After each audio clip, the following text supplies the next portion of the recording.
Sekarang kita pakai ada pertanyaan ya, coba tuh. Pertanyaan nomor 1 tuh. Apakah media sosial bikin kita lebih dekat atau justru makin kesepian? Dari aku ya, coba ya. Ya, coba. Lebih deket itu kita itu bisa bercengkrama dengan orang-orang yang nggak kita kenal sebelumnya. Itu lebih dekat ya? Iya, jadi gini, lebih dekat di sini tuh memang dari awal kayak misalnya chattingan WhatsApp itu kita tuh bisa jadi kayak memperbesar peluang kita tuh bisa komunikasi dengan orang lain secara online. Cara online berarti ya? Oke, dan juga gini, jadi nggak perlu sampai kita harus bertemu dengan orangnya untuk berkomunikasi. Jadi kita bisa berkomunikasi melalui online gitu.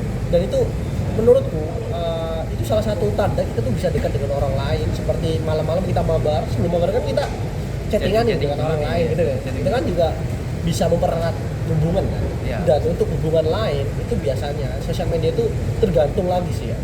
Kalau misalnya ada seseorang yang introvert, itu kadang mereka itu punya pandangan bahwa berhubungan dengan stranger melalui ini ya kayak sosial media itu lebih asik bagi mereka. Lebih asik. Kayak hubungan virtual contohnya.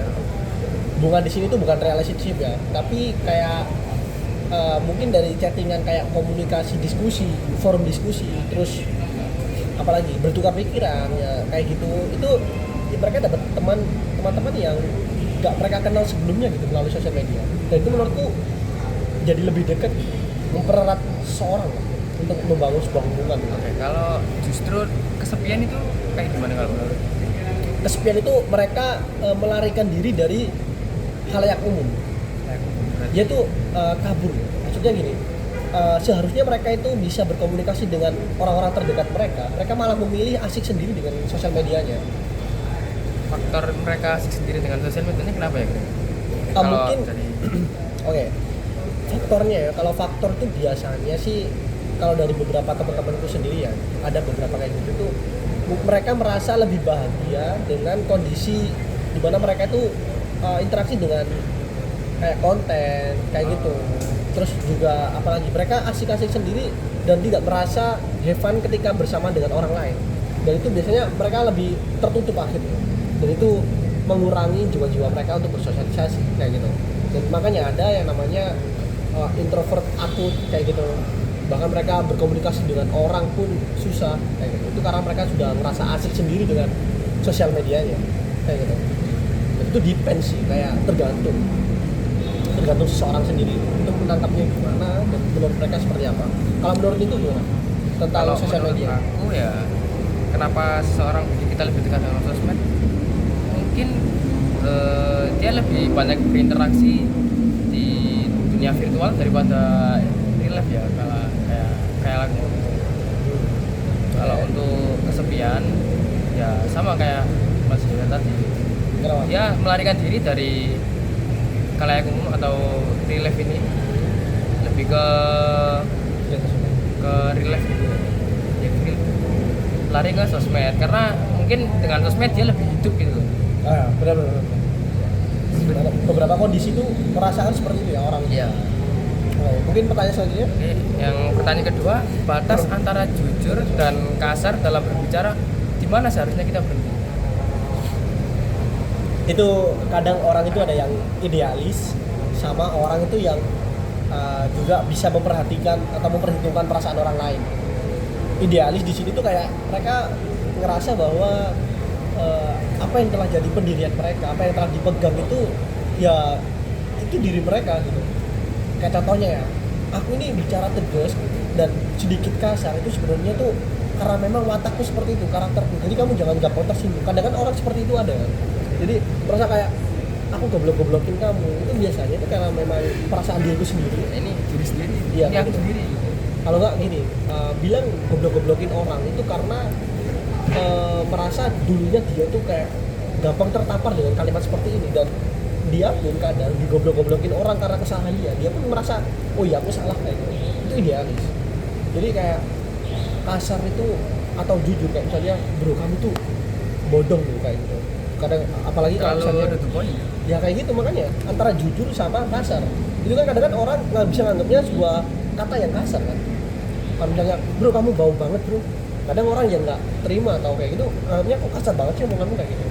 Biasanya kan kita kayak lebih ke udahlah nggak usah ngomongin Ya. biar nggak nyakitin hati orang lain. Ya. Atau kalau enggak kita gimana caranya nyampeinnya dengan cara paling lembut gitu. Ya jadi Ya. sindiran halus. Kayak gitu ya. Dan ada orang yang idealis kayak karakter itu seperti ini ya. Aku bisanya kayak gini. Kalau aku orangnya ya to the point aja kayak gitu. Lupain aja. Iya kayak. Jadi untuk batasan menurutku tergantung orang lagi. Ya, jawaban tergantung itu karena memang di beberapa kondisi itu memang menyesuaikan si individu kayak gitu. Gimana kalau menurut itu? Untuk batasan jujur sama kasar ini gimana? Batas antara jujur dan kasar. Atau mungkin nangkep dari kalimat ini tuh ada arti lain yang kamu tangkep. Kalau aku sendiri kan nangkepnya kan karena antara jujur dan kasar itu kan ada beberapa contoh ya. Kayak kita kan pernah ketemu orang langsung bilang, bro kamu bau banget bro. Katakan orang punya kasar kayak gitu kan. Itu kan ya setangkepku. Bro kalau menurut Niko dengan kalimat kayak gini, mungkin ada pandangan lain atau memang poinnya sama kayak aku, jadi tapi punya alasan lain gitu. Kayak contoh lain. Apa ya? Belum nemu sih cara. Oke, boleh. Silakan lanjut. Untuk pertanyaan ketiga, kenapa banyak orang lebih takut gagal daripada tidak mencoba sama sekali? Ini sering terjadi sih. Sering terjadi ya, belum mencoba tapi mereka udah pesimis gitu. Coba Niko dulu deh. Gimana menurut Niko dari kalian? Mungkin lebih banyak orang takut gagal karena mereka melihat hasil dulu daripada peduli dengan proses atau yang sedang dijalani aja sih. Jadi cenderung mereka overthinking pada hasil gimana nanti kalau kita gagal dan lain-lain. Jadi masalahnya ada di overthinking itu ya? Iya, dia berpikir berpikirnya kayak aduh, nanti kalau gagal gimana? Kenapa nggak diubah dari kalau berhasil gimana? Oke. Karena kalau kita mikirnya di gagal terus, Ya. kita pun bahkan untuk memulai aja sampai takut. Nah, jadi kayak gagal, nanti gagal beneran dah. Oke, next. Apakah generasi sekarang terlalu sensitif atau justru lebih sadar diri? Jadi maksudnya gini, kamu dikatain goblok itu sakit, Ya, sakit tentu sakit. dan kamu belajar untuk menjadi pintar itu juga sakit. Belajar terus menerus untuk menjadi seorang yang pintar itu juga sakit. Jadi choose your pain, pilih rasa sakit itu. Rasa sakit dikatain goblok atau rasa sakit karena belajar. Choose your pain. Choose your pain. Ada lagi. Kamu dikatain gendut itu sakit. Sakit. Kamu ngebentuk badan olahraga setiap hari itu juga sakit. Jadi tinggal choose your pain. Pilih rasa sakit itu. Kamu pengen sakit karena dikatain gendut atau sakit karena berolahraga? Mungkin yang olahraga ini dia harus ada alasan kuat buat mulai. Iya, ya kan salah satunya. Jadi kalimat ini tuh kayak nyadarin kita gitu. Sebenarnya itu semua orang itu sama Dalam artian apa? Oke. Sama di sini tuh kita semua sama-sama dikasih pilihan, punya pilihan. Ya, tinggal kita memilih. Bener. Jadi kita tuh udah sama-sama dikasih pilihan. Kamu kalau pengen pinter ya antara belajar atau males-malesan kayak gitu. Itu ada, kita semua tuh punya pilihan tuh. Kayak ada orang yang orang kaya, anak orang kaya pun kalau mereka males-malesan, terus mereka bahkan mabuk-mabukan, ngabisin uang, itu pasti berarti mereka kan punya dua pilihan nih, antara mereka melanjutin usaha orang tua atau kalau nggak belajar dengan serius, atau dia milih mabuk-mabukan dan menikmati harta orang tua, dan dia memilih dari salah satunya. Berarti semua ini dari mindsetnya dia. Pilih yang mana? Bener? Itu yang Itu juga pengaruh faktor mindset. Bener-bener. Ada kata itu choose your pain. Itu aku suka banget. Karena menurutku itu semua orang itu sama dalam artian sama-sama memiliki pilihan. Tinggal mereka mau pilih yang mana kayak gitu. Semua orang pasti punya pilihan. Antara miskin dan yang miskin sama yang kaya, semua tuh punya pilihan. Antara mereka yang miskin mau rajin untuk belajar, untuk mengembangkan diri, atau dia miskin untuk menikmati kemiskinan itu lagi. Berbalas-balasan dan malah jahat ya kata-kata. Tuh, ini kayak karena menurutku gini ya. Tadi ada kesinambungannya tentang miskin tadi ya. Antara jujur sama keras, kasar tadi. Itu ada korelasinya kan kayak. Dan aku mungkin salah satu masalahnya adalah yang jujur tadi kayak ya memang ada maksudnya kita tuh pengen ngatain sesuatu itu ya untuk lebih gampang untuk menggambarkan Ya, situasi. jadi kayak lu pilih opsi 1 apa 2. Kalau opsi 1 lu dikata-katain terus, apa 2 berubah Dengan untuk- rasa sakit dengan itu rasa tadi. sakit itu tadi. Iya. Menarik. Cus ya. Nah, ini bisa buat tamparan buat kalian-kalian yang bingung pas dikata-katain atau gimana, ya choose your pain itu tadi. Aku mau tanya, jalan yang kita pilih buat kita tahu itu sudah benar itu gimana ya?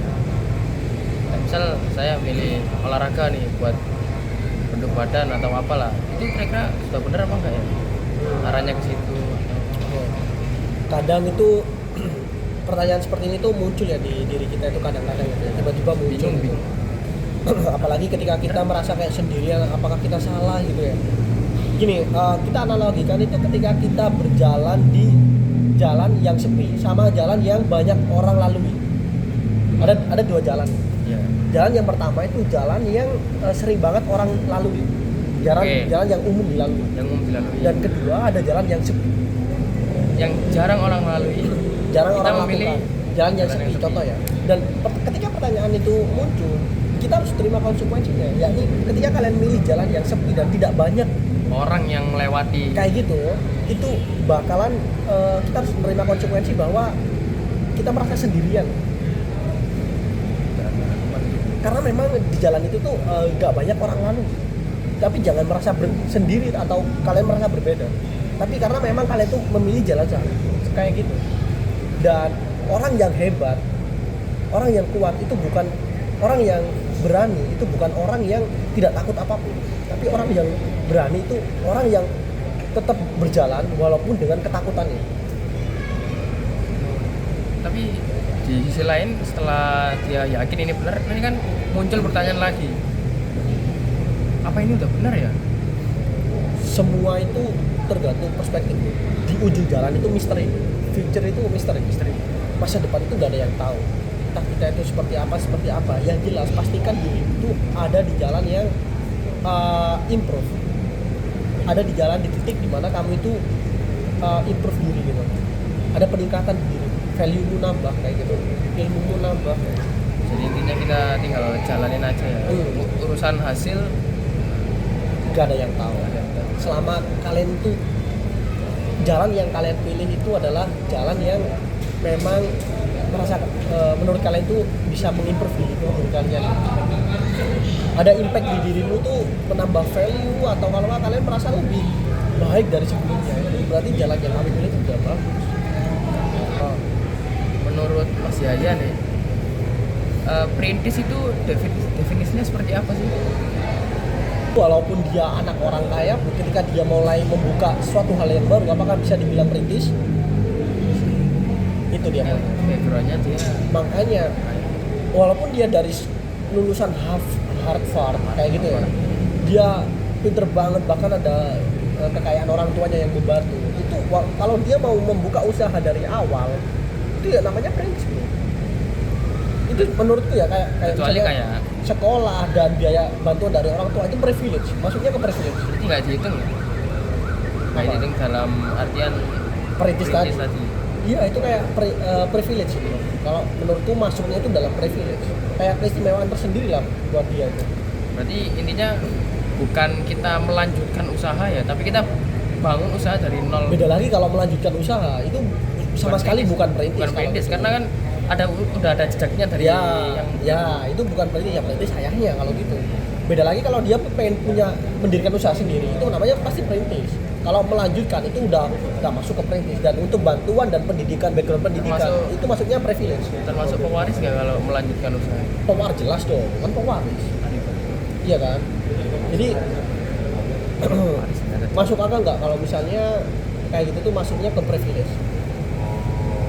Iya, karena yang itu yang ditinggalkan orang tuanya ketika Ya, istimewa. ya kayak gitu. Yang melanjutkan Yang nggak usaha. semua orang punya kan. Semua orang Kayak background pendidikan kayak gitu ya kan.